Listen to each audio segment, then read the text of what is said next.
Hello, and you are welcome to the first episode of Indo Politics of 2026. I'm Tabitha Monahan. The Dáil is back, so that means we are also back.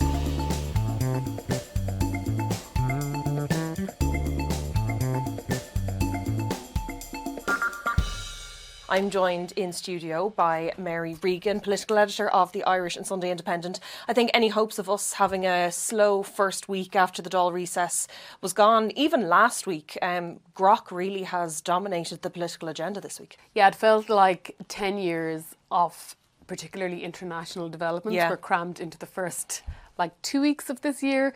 So by the time the Dáil returned, so much had already happened, and so much of the world had changed since the Dáil took its Christmas holidays before Christmas. So really international issues dominating debates in Leinster House this week. But Grok and this AI tool and its use to manipulate images of women and children in the sense that it can go as far as creating child pornographic images. It can go on to create overly sexualised and violent images and videos of women which have been altered. That sort of really became a real dominant domestic political issue here in a way that I don't think anybody expected it. So the first week back in the Dáil, Grok was the main topic. And really there was such a strong sense of outrage in the Dáil about what is happening and the thousands of such images that are being produced and how easy it is to do it. By the Elon Musk's company, which has its European headquarters just around 500 metres away from Leinster House. But despite all this outrage, there hadn't seemed to be any really great grasp of what the solution should be. And the Taoiseach said that there would be robust and ruthless response from the Irish government. And he said that there would be a meeting of senior ministers and the Attorney General. But there was sort of lack of a sense of urgency around that. Now, Niamh Smith, who is the Minister of State in charge of AI, I think she came out strongest of anyone really in the whole government. And she said she was the only person in the whole of government who sort of held out that threat, the threat that the UK government has been holding over X, that it would ban it altogether if it didn't comply with the laws. The urgency piece of that, I wonder sometimes, is that kind of the government's default position almost when it comes to anything that's online, you know, when it comes to threats against politicians or other members of society or other members of the public. And then the same thing with AI is that this is such a massive issue. There's almost it's not like a reluctance to want to do anything, because I think, like you said, the outrage is there and the want to do something is there. But it's so big. How do we deal with that on a domestic front? And like you said, there is that kind of domestic angle to this for Ireland because of the proximity the X literally is to Leinster House and that their headquarters are here. But is there a case to be made that to a certain extent the Irish government's hands are tied and that they have to work with the EU in relation to regulations? Well, I think since the start of the social media revolution, the AI revolution, policymakers everywhere have just been completely on the back foot. They've never really caught up with laws that are enough to protect society from the potential harms of these big tech companies. And these global companies are more powerful than governments themselves, to the extent that there are laws in place, but the penalties can be fines, and often, many cases, these fines are not paid fully back by the tech companies. And even so, the fines are such a small, minuscule amount of their overall profits that they're they're the cost of doing business for these tech companies. But I think this particular use of Grok and its use in undressing images of children in particular, and the sort of gender element for how women are being treated on this, I think it's crossed a line in many respects. And the government here has, if you want to look at it this way, and through the prism of business and the economy and all those things, the government here has been sort of, caught, because corporate tax take in 2025 was 33 billion. We don't get a breakdown, but most analysts will say that a huge amount of that was brought by the tech companies. They are so vital to employment, they're so vital to the economy and the exchequer here. And any sort of heavy-handed regulation, I think, has always been resisted because how it might interfere with that economic model we have here. There's also the political pressure because Donald Trump's administration earlier this week, in response to the UK, said that if the UK did shut down X and Grok, that there would be consequences for the UK. So the government comes under all these pressures.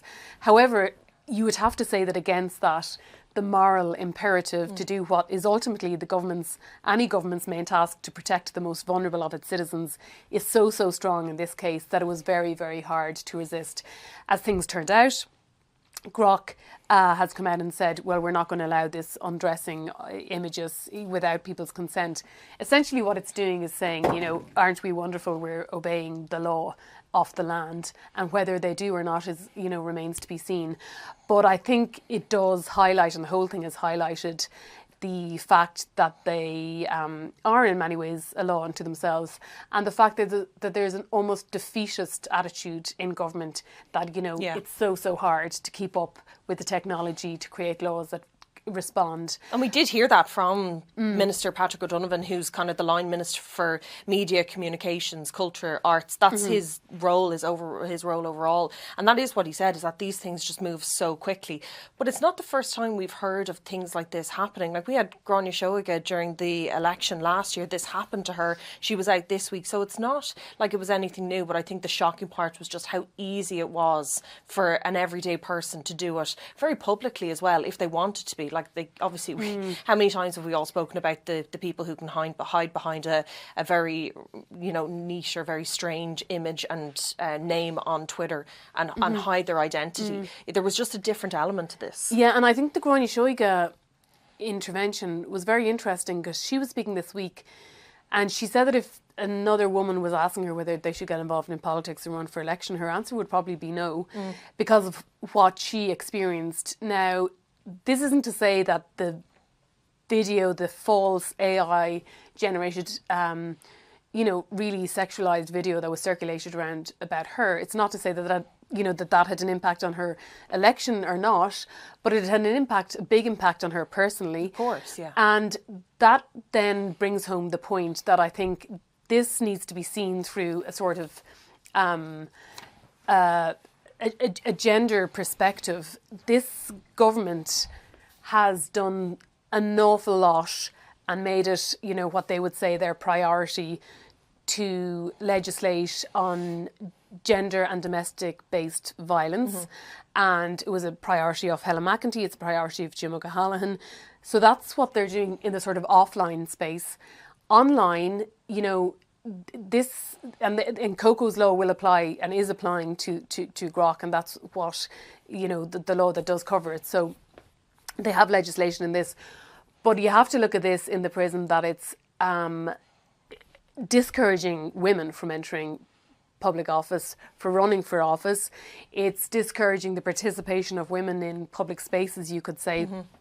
It's basically really old-fashioned discriminatory methods to old-fashioned discrimination with new methods to humiliate, to intimidate, and to just essentially push women out. And that's what's happening. Yeah, and maybe that's why Niamh Smith, as the only woman minister with responsibility in this area, came out far stronger than many of the men in the cabinet. Do you think that was disappointing, that it was Niamh Smith as a female minister to be the strongest individual in the cabinet or in government to criticise that? Did you think that some of them could have been stronger?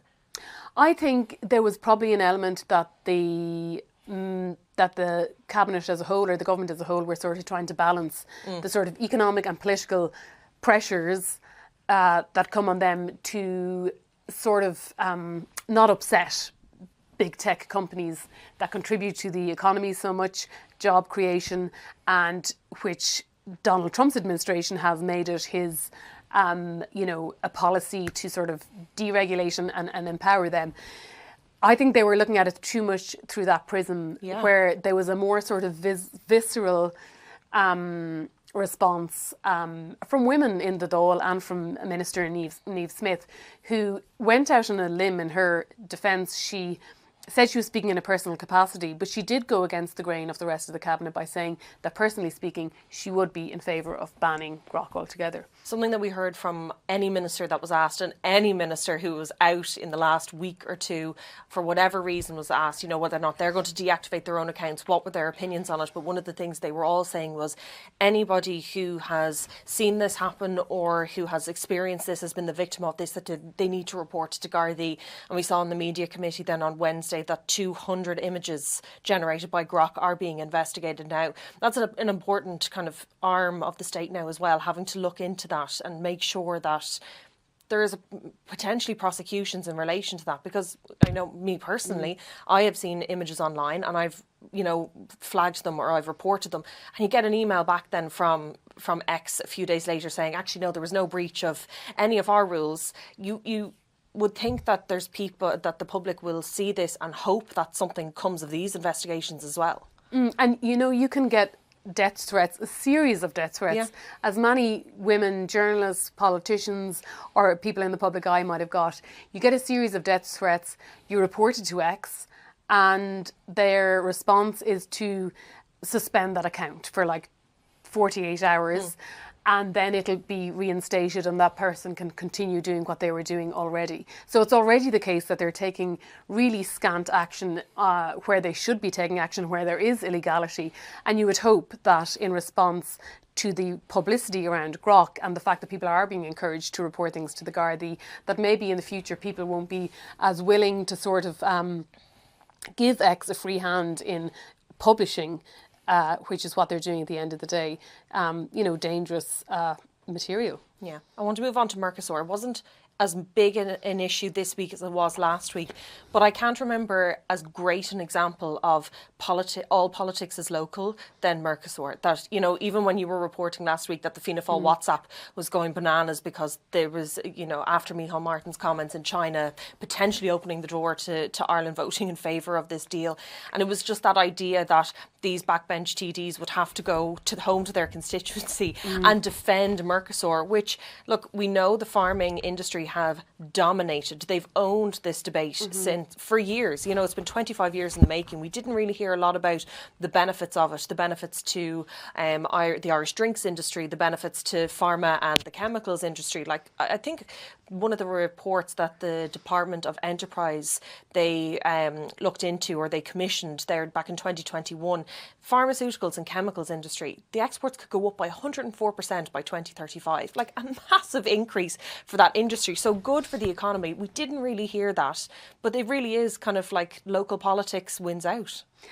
Yeah, I mean, for a global issue, right, this is the biggest free trade agreement in the world, I think, encompassing 700 million people under one trade agreement. The European Union says that it will bring 70-something billion into the EU economy over the next 10 years. And yes, there are sectors in this country like pharma, drinks, whiskey, Irish cream, even some agri-food sectors who will benefit a lot from this. But I think it shows a very important cohort politically in this country, Yes. and a very important aspect of our economy, which is different to the big, you know, companies or whatever. It's the local rural economies, and that their concerns ultimately were heard out on the day. We don't really know if the government had at any point intended to back the Mercosur agreement.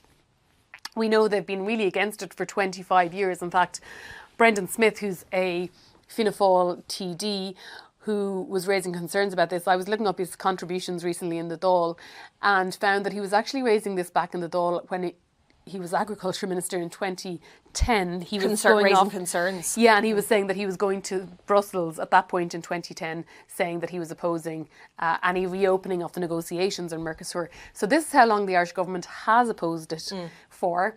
It's in the programme for government that they would oppose it. But what happened was that Taoiseach was in China and he appeared to be leaving the door open to backing the deal. Whether he was going to do it or not, we don't know, but we know that he was coming under pressure from Brussels, and the Fianna Fáil TDs interpreted it that he was going to back it or prepared to back it, as did some independents in government. because the comments you were making was along the lines of, progress is being made in us seeking safeguards in this deal, etc.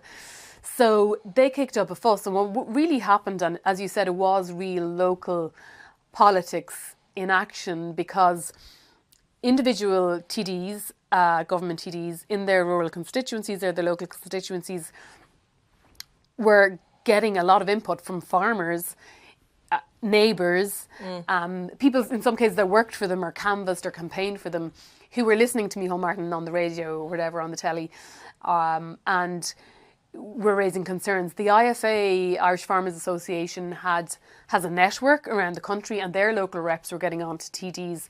And it was funny, for a deal that was 25 years in the making, it came down to 11th hour, 5 to midnight, literally panic, because it was the night before the decision was to be made by government. It was 10 o'clock at night that the WhatsApps started flying in the Fianna Fáil WhatsApp group with the opening message from Clare TD Cathal Crowe: we must oppose Mercosur, simple as. And then everyone rode in. I mean, including rebels, as you might call them, people who have, been a bit of a headache for Micheál Martin before, but real middle ground supporters of Micheál Martin.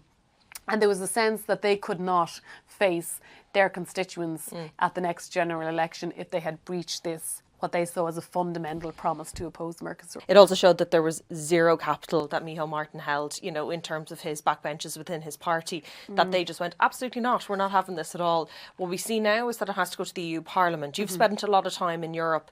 We have 720 MEPs that have to vote on this. There isn't a whip system with the parties, correct? So they can kind of vote whatever way they want. We know the majority of Irish MEPs will vote against it. I would imagine other MEPs in the likes of France and Poland will come under similar pressures to the MEPs in Ireland to vote against it as well. Some people that I've spoken to have said it'll probably be quite tighter than people imagine, but it will pass. What do you think? Well, I think the likelihood is that it will pass in the European Parliament. No one is really expecting that it will be defeated. However, the European Parliament has sprung some surprises in the past, and they like to use their mandate and their voting power because they feel they're often overlooked by the other EU institutions. So they might, use their sort of bargaining hand to see if they can get any concessions. Now, the European Commissioner, Ursula von der Leyen, will say it's closed as far as any more concessions. This is the deal. You accept it or you don't, because it's already gone through all the committees of the European Parliament. I think it's largely expected to pass there. And, MEPs, the Irish MEPs will strongly argue that the party whips do not apply to them. So Barry Andrews and Regina Doherty, they're Dublin MEPs, so they're taking a different perspective to some of the rural MEPs. And Barry Cowan from Fianna Fáil has made the point that, he is very opposed to Mercosur, and that while all the other opposition parties can call out the government and say the government didn't do enough to block it, he said he was one of the people, working really, really hard behind the scenes for years or months in the European Parliament to sort of get these sort of safeguards that are in place. And these safeguards have limits on the amount of beef that can be imported into the EU from South America, have safeguards there that if there's a disruption to the beef market and prices drop by more than 5% in Europe, then the free trade will stop. So these are important safeguards. And as you said about Micheál Martin, I think if Micheál Martin had been in the position he was in this time last year, for example, or, post the general election, and his stock was very high in the party. He'd come back in as Taoiseach.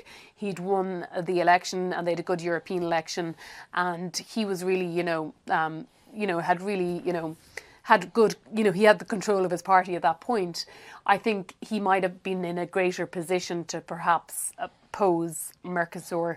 But the fact of everything he has gone through with the presidential election and all the internal sort of ill will that whole thing stirred up, I think he wasn't in a position to go against his backbenchers on that, whether he did or not. I mean, you could look at it that, you know, some people speculate that maybe if he was coming under pressure from Brussels, he might have thought there's no point in us voting no anyhow because it's going to pass. So we might not, you know, we might as well not cause upset with our European partners because there's no material outcome to that. And also Ireland is taking over from the EU presidency the second half of this year. So he will be relying on relationships and negotiations and dealings with the European Commission. So he might have been trying to do what he thought was in the best national interest, but his TDs certainly made clear to him that they were having none of it. You also can't forget that Ireland has done incredibly well being a member of the EU. And I'm talking like in recent times, the support that we got during Brexit in relation to the border with the north and across the Irish Sea, the tariffs as well it was a big help, obviously, that we were part of the EU and that negotiating team with Trump's tariffs. And then with the nitrates derogation as well. So when something massive like that happens again, that's, I think, really when we will see whether or not Ireland has lost any political capital or any face at an EU level. Yeah, and some people will say, look, we're net contributors to the EU budget, so we're not, you know, taking from the EU. We're actually giving quite a lot. But we did get the nitrates derogation, and that was seen as a concession because Ursula von der Leyen was trying so hard to bring so many European countries into signing up to Mercosur. There was strong support for Ireland's position through the Brexit process, and Ireland really found the importance in that relationship with its European partners during that period. If you speak to people in government, they would make the point that perhaps it's not our vote against Mercosur that will cause us damage in Europe, but rather it's our lack of spending on defence. And that is something that's coming into really sharp focus because most European countries, one minister said to me, are looking at us with their mouths open and their eyes watering over the amount of money we're taking in corporate tax, mainly from tech companies. So you're looking at 33 billion coming into the exchequer in a corporate tax last year, the envy of a huge number of European countries who themselves are having to increase their defence spending and having to make cuts to provisions and social services for some of their citizens in order to pay for defence. And they are saying, why isn't Ireland paying their fair share? And I think that is something that could cause us damage in Europe rather than a vote against Mercosur. So regardless of Mercosur or our corporation tax or, you know, any of the other things you mentioned there, we're just not the most popular country in the class, clearly at an EU level.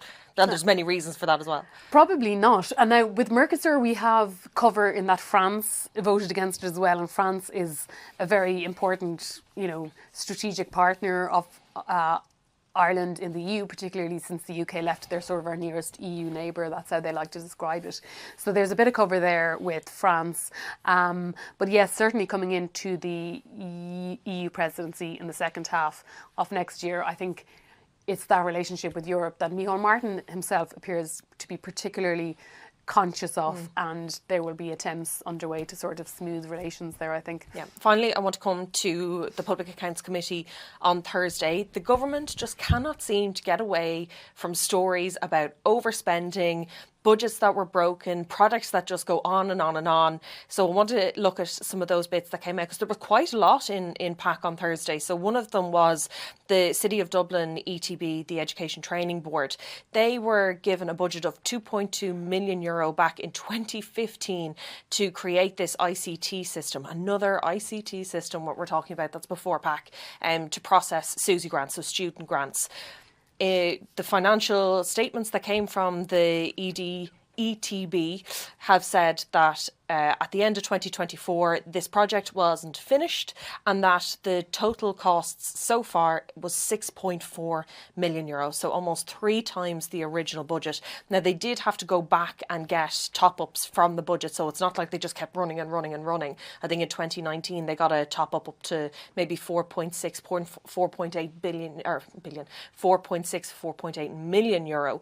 But again, it's just another thing where the Public Accounts Committee, I was watching it and you could see the members just going, alarm bells, another ICT system, another overrun. Yeah, I mean, we seem to have some kind of problem with IT systems in this country and their cost overruns.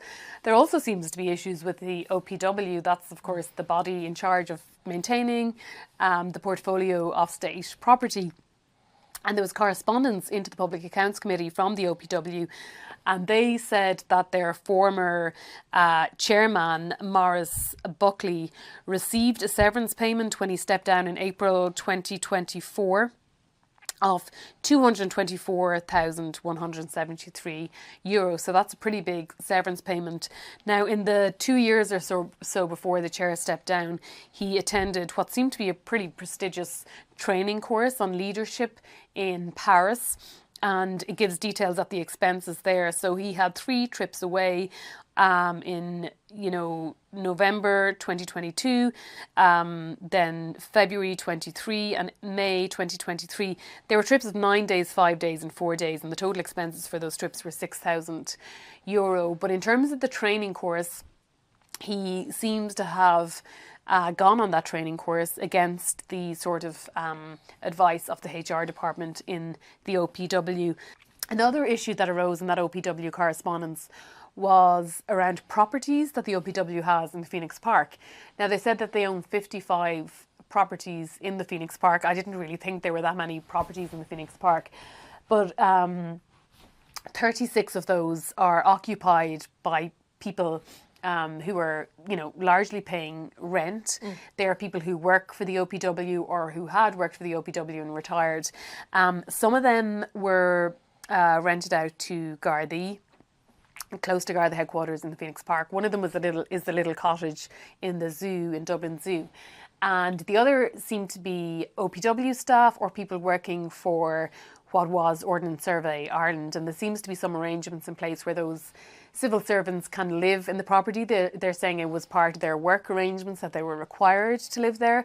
But there was an issue that arose around retired people who are no longer working, or perhaps their widowed spouses still living in the properties. And it appears that the rent for all of this is particularly low. It's sums amounting between around €600 to around €1,400 per year. Per year. So they're almost living in these places probably more or less free of charge, And it says the decisions for those who are retired or deceased are made on a case-by-case basis, sometimes on compassionate grounds. But nonetheless, Sinn Féin is describing this as a sort of nod and wink culture where there's these kind of what they're saying nod and wink arrangements in place between the OPW and either staff or former staff living in properties as they would see it in the beautiful, lush surrounds of the Phoenix Park. Next door to the President and the American ambassador. Next door to the President. €600 a year does seem very low, but I suppose this kind of came from the story last year about Drew Harris, who was living in the Phoenix Park, and rent that the Gardaí were paying to the OPW as well. So it was kind of off the back of that. We don't have a detailed breakdown, though, of each property. I think there was some detail about the number of properties that were vacant, which also I think Sinn Féin is saying isn't acceptable in this day and age. I think people paying very, very low rent to them won't be acceptable, as well as the vacant rent. Thought was interesting as well. You were talking about Maurice Buckley and his trips to Paris. The HR side of the OPW really weren't happy with him doing this, were they? Their advice to him, listening to what was coming from the Public Accounts Committee on Thursday, was we don't know about the value for money for this. We also are very aware that you are going to be stepping down in 2024, so the proximity of the courses that are happening to you stepping down, we don't know is a good idea. But the point of that was that he signed off on himself going to Paris and doing this course. I think the issue that the CNAG highlighted in the Public Accounts Committee was that really that isn't good practice, that an individual would be able to sign off on their own trips or their own courses, and that really there needs to be a third party, which you think is just common sense. Yeah, it's amazing that someone, a chair of a kind of state organisation like this, could sign off on their own very expensive leadership courses, which you would have to wonder what benefit the taxpayer got in return for that. Especially when he left in April 2024. Exactly, given that he was due to leave. But this all feeds into what appears to be the OPW and criticism of its spending of money. We remember the Oireachtas, the bike shed, and a few other projects that went way over budget and appeared to cost, just eye-watering sums that most normal people couldn't understand how they were so expensive. But also it feeds into this issue that I think this government has had for some time now, that they're not very careful about spending public money and how it's being wasted, essentially.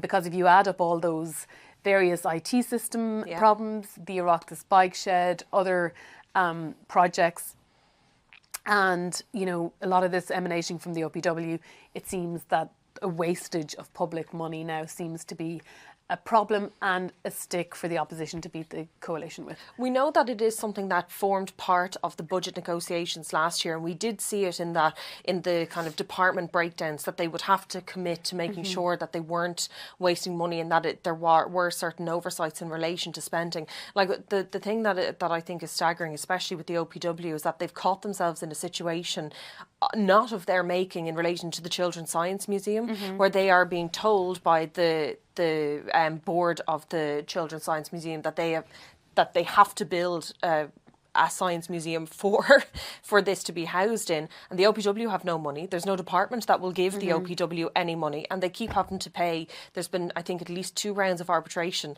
and they've have legal bills running into the millions. And it's like something like that as well, again, where I'm quite astounded actually that there's no department stepping in and saying, okay, well, we need to deal with this. I think because no department wants to step in and say, we're going to commit to building a science museum that could cost 70 million euro. Yeah. There's already one kind of being provided in the private sector. There is already a Children's Science Museum, so there is no business case. But the OPW, again, and this in the example I'm giving, it's not their fault, but they're still caught in a situation where they have to try and build a science museum that they can't get funding for. Yeah, true. And actually there's another example as well, which did come up briefly in the PAC this week, was around the HSE. And the HSE have spent 1.2 million over the past 3 years on debt collectors to collect unpaid hospital charges from patients. However, it doesn't appear anywhere on the HSE accounts. The HSE has no idea how much money is owed to them or how much money has been recouped by these debt collectors. So they have no idea how many hospital charges are outstanding, how many, you know, were paid as a result of them hiring debt collectors. So we know 1.2 million was spent. We've no idea what was given in return. And 1.2 million seems like an awful lot of money, and is an awful lot of money, especially when there is doctors and consultants across the country that are going, I could have done with even a fraction of that for certain parts of the hospital. But the point is that we actually don't know if that 1.2 million was value for money. Yeah, we don't know how much they recouped. If they recouped 5 million in fees, then you go, okay, well, maybe then there was a method to the madness there. But the point is that we just don't know. Yeah. Okay. I think, well, I don't know what more we can even say about that, Mary. I think we'll leave it there for this week. Thank you for joining me, and thank you all for tuning in to this week's episode of Indo Politics. You can find all the latest episodes of Indo Politics on the Irish Independent's YouTube channel, and from this week we are also on all podcast platforms, so just search Indo Politics on Spotify or wherever you get your podcasts. We'll see you next week.